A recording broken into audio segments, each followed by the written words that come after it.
আসসালামু আলাইকুম। ওয়েলকাম জানাচ্ছি কটবেল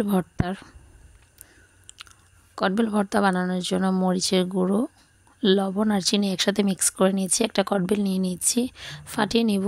হাজব্যান্ডের মাথায় এইভাবে একটা বাড়ি দিলে দেখবেন ফেটে গেছে। ভিতরটা কি সুন্দর দেখুন, জাস্ট ওয়াও, খুব ঘ্রাণ বের হচ্ছিল। তারপর মিক্সচারটার সাথে মিশিয়ে নিব ভালো করে। চিনি দিয়ে দিয়েছি যেন টকটা থেকে একটু রস ছাড়ে, খুবই মজা লাগে। মিষ্টি মিষ্টি টক ঝাল মিষ্টি ফ্লেভারটা খুবই ভালো লাগে।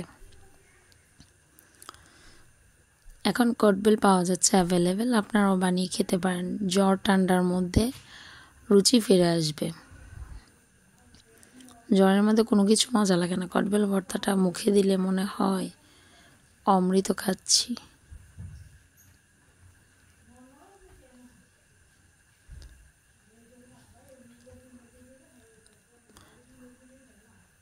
কেমন হয়েছে আমার কটবেল ভর্তাটা জানাবেন কমেন্টে।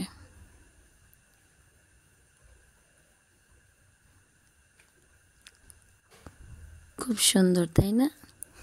Thanks for watching my video.